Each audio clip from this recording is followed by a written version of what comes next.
Hello student, we start standard 6 science chapter number 13 simple machine. Okay, today we start in introducing about a lever. A farmer is using a strong crowbar to remove the big stone bogged down in the farm. Such a machine is called a lever. आपने देखा है एक farmer एक strong wooden बार लेता है, ये crow बार बोलते हैं इसको, ये लेता है और एक पत्थर को इस तरह से इजीली रिमूव करता है उसकी फॉर्म में से, उसकी प्लेस में से। तो ये जो वर्किंग है वो क्या कहलाती है, हमारी ये जो मशीन है जो इस जगह पे वो यूज़ कर रहा है उस स्टोन को हटाने के लिए, रिमूव करने के लिए, वो कहलाता है हमारा lever. A lever has a 3 part. Lever के 3 पार्ट्स होते हैं। पहला होता है एफर्ट्स, जो कि आप बल लगाते हो, लोड जो कि वज़न है यहाँ पे, और फुलक्रम दैट मीन्स यहाँ पे जो लोड रोटेट कर रहा है किसी चीज़ को। A support of a which the rod of a lever is rested to call the fulcrum of a lever. जो चीज़ सपोर्ट दे रही है इस रॉड को वो कहलाती है हमारी fulcrum of a lever. The lever rotate about the fulcrum, जिससे वो रोटेट होता है lever. The weight lifted by a lever or the force against with the lever act is called the load. जो वज़न यहाँ पे रखा है जिसके अगेंस्ट में हम फोर्स लगा रहे हैं और लीवर एक्ट कर रहा है वो कहलाता है हमारा load. The arm of the lever from the fulcrum to the load is called the load arm. जो आर्म लीवर को फुलक्रम के द्वारा लोड लगाती है उसे क्या बोलते हैं हम, load arm. The force applied on the other end of the rod to lift the load is called the effort. जो हम फोर्स अप्लाई कर रहे हैं रॉड के साइड से वो हमारा क्या कहलाता है, effort. The part of the lever for the fulcrum to the effort is called effort arm. effort arm कहते हैं उसको। Which task can be done using a lever? कौन सा ऐसा टास्क है जो हम लीवर से यूज करते हैं? तो cutting a paper and nut cracker. Okay, let's try this. आप ये गेम के थ्रू करके देख सकते हैं। एक पेंसिल लीजिए, इसके ऊपर रूलर रखिए और इसके ऊपर कोई एक छोटा सा इरेजर या कुछ भी रख सकते हैं। उसके बाद जब आप इसको पुश करोगे तो ये वज़न अपने आप ऊपर की तरफ उठने लगता है और ये जो पेंसिल है वो रोटेट होती है हल्की सी।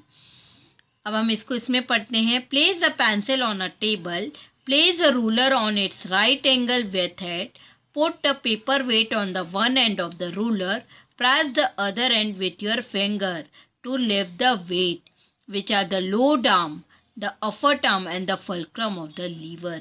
इसमें ये हमारा अफर्ट्स लग रहा है जो कि हम फोर्स लगा रहे हैं, फुलक्रम है जिसके ऊपर लोड का सपोर्ट दिया गया है, और ये हमारा लोड है। Now go on increasing the distance between the paper weight and the pencil.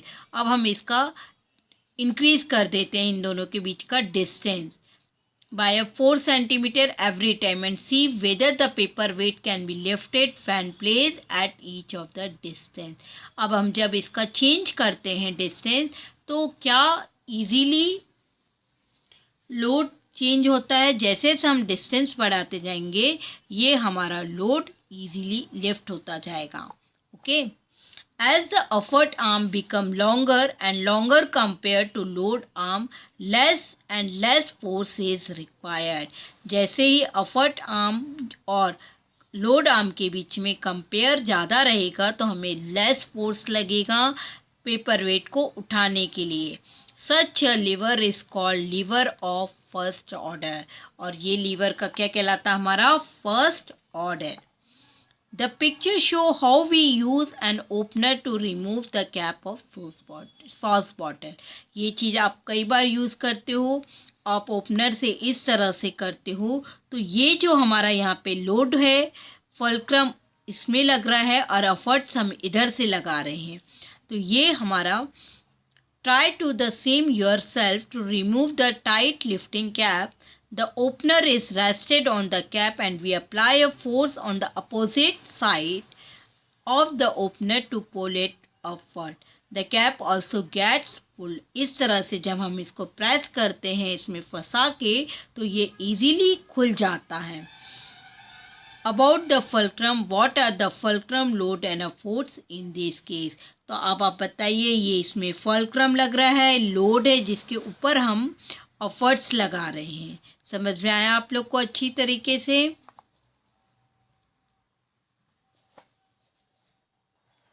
How do we lift an object using tongs? Tong से हम किसी ऑब्जेक्ट को कैसे उठाते हैं? The weight or the load is at one end of the arm. हमने यहाँ पे लोड को उठाया. We apply a force this side, middle में है यहाँ पे अ फोर्स. इसमें अ फोर्स कॉर्नर पे था, लोड मिडिल में था और फुलक्रम ऊपर था. तीनों कंडीशन में हम अलग अलग देख रहे हैं. लोड की कंडीशन, फुलक्रम की पोजीशन और एफर्ट्स की पोजीशन डिफरेंट है. We apply effort to in the middle of the arm. It means the effort is applied in the middle of the lever, while the fulcrum and the load are the opposite end. There are three types of lever depending upon the position of the effort, the fulcrum and the load. यहाँ पे हमने 3 example देखे जिसमें तीनों की position different थी. अब हम इजीली इस डायग्राम के थ्रू समझ रहे हैं कि किस तरह से पोजीशन चेंज होने पे कौन सा ऑर्डर वर्क करता है. Okay, lever of the first order, the fulcrum is in the middle, is in the centre, the load is at one end efforts of the other end is called the first order of the lever. Second condition, if the load is the centre and fulcrum and efforts of the end of the other side is called second order. That means this example. Okay, the efforts is in the center and the fulcrum on one side and load of other side is called a lever of third order. Use your brain power. Some machine we use in our day-to-day life are shown in the picture. What is the type of lever in each of these? ये देखिए different pictures दिखाए गए हैं आपको इसमें बताना है कि इसमें कौन से टाइप का लीवर यूज़ हुआ है. और फर्स्ट है हमारा व्हील बैरो. इसमें हमारा थर्ड ऑर्डर है. यहाँ पे देखिए आप लोड रखेंगे, एफर्ट्स लग रहा है और फुलक्रम. ओके, सेकंड है हमारा pair of tong, this is the first order. Third है सीशॉ, ये भी हमारा कौन सा ऑर्डर है? फर्स्ट ऑर्डर है. फोर्थ है cutter, lever of second order. Scissor, lever of the first order. और पहले ही मैंने आपको ऑर्डर्स के एक्सप्लेन कर दी हैं. अब हम पढ़े हैं पुली के बारे में. ये पुली से आप सब पहचानते हो इसको. ये पुराने ज़माने में जब कुएं से पानी भरते थे लोग, तो जब बाल्टी को कुएं से रस्सी से खींचना इजी नहीं पड़ता था, तो इस पुली का यूज़ किया जाता था. जहाँ से पुली के रस्सी बांधी जाती थी और पानी की बाल्टी कुएं में डाली जाती थी और इजीली वो ऊपर की ओर खींच लेते थे. ये हमारा कहलाता है, ये जो डिवाइस है वो हमारा कहलाता है pulley. Take a pencil, some sticking tape on a empty free of a thread, half of a meter of thick rod. A weight such as an eraser that can be tied to the thread, plate off. Okay, आप ये इससे pencil से भी कर सकते हैं. Place the pencil on the table so that it just over the edges of table के corner पर रखिए, फिक्स करिए it firmly to the table using the sticking tape. Insert the reel over the part of the pencil and just put a lump of the plate duff on the tip of the pencil so that the reel does not come off. अब वो इस तरह से आप खींचोगे तो वो easy से ऊपर नहीं आएगी. Draw the thick thread having the weight on the one end over this reel. अब आप थिक मोटा थ्रेड लीजिए. What happen when the loose end of thread is held and pulled down? The weight tied at the other ends gets lifted up. और आप easily खींचिए तो वो easily खींच जाता है जबकि वो टाइट रहेगा. तो such a device with a grooved wheel, जो डिवाइस है जो व्हील में ग्रूव्ड हमने किया हुआ है इस डिवाइस में, and thread design to lift, इस तरह से जो थ्रेड डिज़ाइन किया जाता है वो और वेट लिफ्ट करता है, वो हमारा क्या कहलाता है? Pulley. How does it help to use a pulley? किस तरह से पुली हमारी हेल्प करता है? How does it help to use a pulley? If you use a pulley, force can be applied in the downward direction for a lifting the weight in an upward direction. यहाँ में जो force है वो downward direction में लगता है जो कि वेट को क्या करता है? अपवर्ड डायरेक्शन की ओर खींचता है. This is a convenient and easy. ये बहुत कन्वीनियंट है और ईजी है. ओके और भी हम कई एग्जाम्पल पुली के डे टू डे लाइफ में देख सकते हैं. A wheel and axle. अब हम पढ़ रहे हैं व्हील एंड एक्सेल के बारे में. व्हील आपने देखा होगा बाइसिकल का व्हील. ओके वो एक रिम पे घूमता है. ये देखिए ये एक रिम रहती है उस पे वो व्हील घूमता है. Okay all of you must have enjoy sitting on a giant wheel. आप सब इसमें जाइंट व्हील में बैठे होंगे. तो ये जो जाइंट व्हील का सेंटर है, मिडल ऑफ सेंटर है, वो हमारा कहलाता है एक्सेल.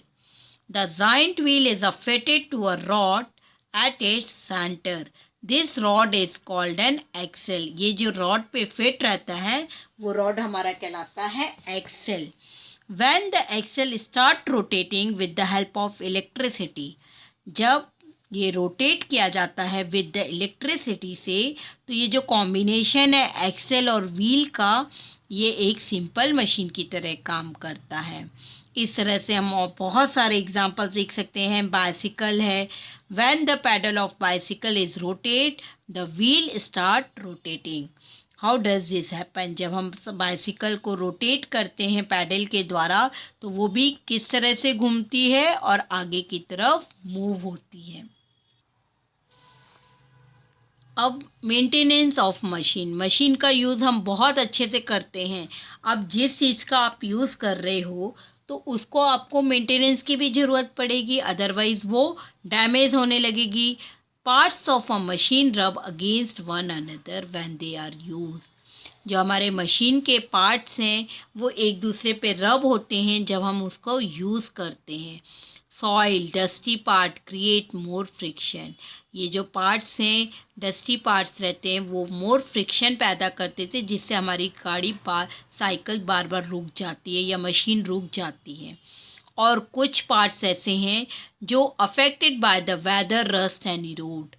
वेदर से भी इफ़ेक्ट होते हैं, रस्ट से, इरोड से. मशीन गेट डैमेज और become useless due to such wear and tear. इस तरह से मशीन हमारी डैमेज होने लगती है, यूजलेस होने लगती है और टूटने लगती है. टू अवॉइड दिस, इन सब चीज़ों के लिए करने के लिए it is a very important to take care of machine. हमको मशीन की बहुत ज़्यादा टेक केयर करनी चाहिए. During the maintenance of a machine all its part are wipe clean. Machine की मेंटेनेंस के लिए हमको सारे जो पार्ट्स हैं वो क्लीन करके रखने चाहिए. ऑयल और लुब्रिकेंट यूज़ करना चाहिए बिटवीन पार्ट दैट रब अगेंस्ट ईच अदर. क्योंकि जहाँ जहाँ पे ये पार्ट्स रब होते हैं वहाँ पे हमें ऑयल और लुब्रिकेंट का यूज़ करना चाहिए so that there is a less friction between them and wearing is reduced. इस तरह से उनमें लेस फ्रिक्शन होता है और वो wearing reduce होता है. Machine are covered when not in use to prevent dust sitting on them. Machine को हमको कवर करके रखना चाहिए जिससे उस पर डस्ट ना बैठे. To prevent the effect of a weather metallic part in a machine are painted extremely. हमें वेदर और मेटेलिक पार्ट को मशीन को बचाने के लिए पेंट करके रखना चाहिए और मशीन को ऑलवेज ड्राई रखना चाहिए. Okay. Do you know? Big factory have a separate department for the maintenance of machine. बड़ी बड़ी फैक्ट्रियों में मशीन के मेंटेनेंस के लिए सेपरेट डिपार्टमेंट्स रहते हैं. Factories are close at regular fix period for the maintenance of machine. और फैक्ट्री को क्लोज किया से पहले उसको मेंटेन किया जाता है फिक्स पीरियड में. If machine are not properly maintained, they will be no use when we actually need them. अगर आप उसको प्रॉपर मेंटेनेंस नहीं करेंगे तो जब आपको उसका यूज़ है आप उसको प्रॉपर यूज़ नहीं कर पाएंगे. ऐसा हम घर की चीज़ों में भी देख सकते हैं. वॉशिंग मशीन है, ग्राइंडिंग मशीन है, अगर आप उसको प्रॉपर अच्छी तरीके से मेंटेन करके नहीं रखते हैं, बाइसिकल है आपकी, तो एंड मोमेंट में वो आपको प्रॉब्लम क्रिएट कर सकती है. Before we use a machine we must learn how to handle it properly so that there are no accident. अगर आप उससे पहले मशीन यूज़ करने से पहले उसको हैंडलिंग करने का प्रॉपरली देख लें, किस तरह उसको प्रॉपरली यूज़ करना चाहिए, तो कभी भी एक्सीडेंट्स नहीं होते हैं. यहाँ आपका लेक्चर कंप्लीट होता है. Thank you.